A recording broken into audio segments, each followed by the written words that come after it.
go ahead and compare the iPhone SE 2020 to the iPhone XR. These are two budget devices, a little bit older, but definitely the cheapest price-wise iPhone that you could get here in 2022.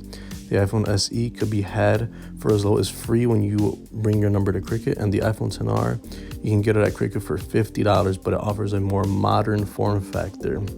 So let's go ahead and take a look and see what these phones offer. Both of these are not 5G devices, they're both 4G. The SE is launched in April of 2020. The XR launched in September of 2018. Size-wise, the SE has the old school, smaller, more compact form factor with Touch ID and the bezels, while the XR is the first real affordable big screen, no button, pretty much a very nice big old screen device with Face ID. The SE weighs 5.22 ounces versus the 6.8 ounces on the XR. Both have great build quality, glass front, glass back, aluminum frame. They both have a nano SIM card slot and also offer eSIM built in, which is great. Both are IP67 dust and water resistant, so you could dunk it in water up to 1 meter for 30 minutes, which is good. Screen size. So you got a 4.7 inch on the SE, 6.1 inches on the XR. So obviously you got a more modern form factor with bigger screen dominating the landscape, and the XR is going to feel much more familiar to people here in 2022 with all the other phones that Apple and Android offers. You're definitely getting more screen real estate. Obviously, the XR is you got 79% screen to body ratio on the XR, 65% screen to body ratio on the SE. And both do not have a high refresh rate. They're both at 60 hertz. Resolution, they're pretty much the same. It's 326 ppi density, which is pretty good. These screens still look pretty good here in 2022.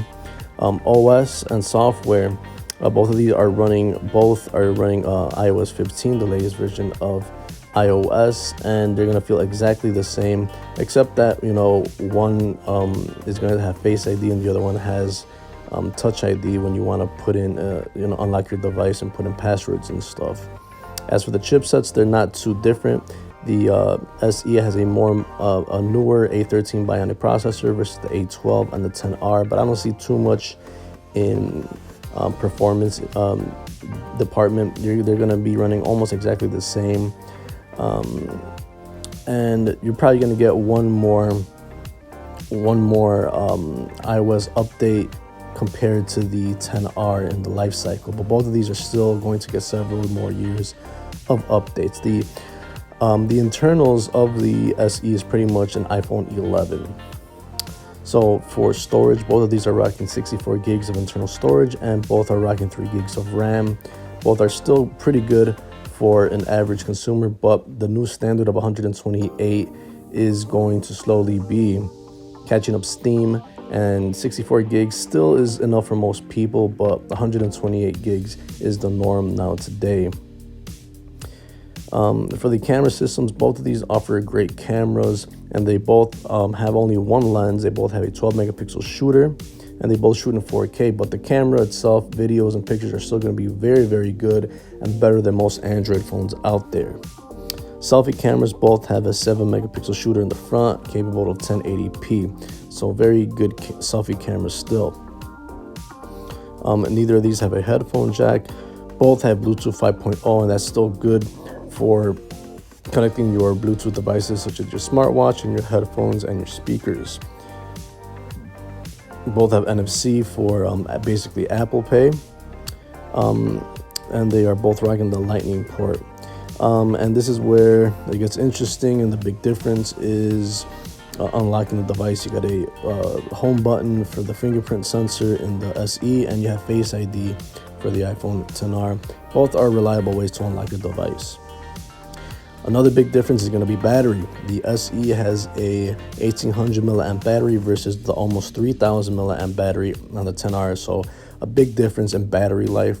The XR has pretty much lasts you most of the day, while the iPhone SE is very dismal. You get like half a day of battery life. But both of these do offer fast charging. You got 18 watts on the SE, 15 watt charging on the 10R, but both will give you 50% charge in 30 minutes if you pair it up with a compatible fast charging brick. And both have wireless Qi charging. So the biggest selling point for these phones is that it's running iOS software. Obviously the more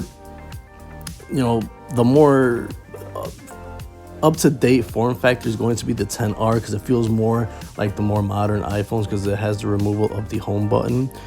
But the processor on the SE is still not that bad. It's going to be newer than the 10R, but battery life is very dismal. The form factor is very outdated and less screen.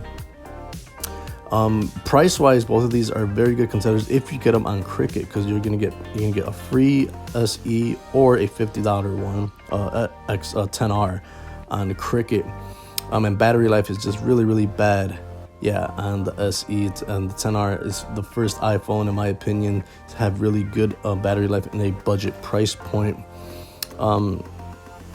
So yeah, the battery life is and screen size is going to be the biggest component differences in these two phones.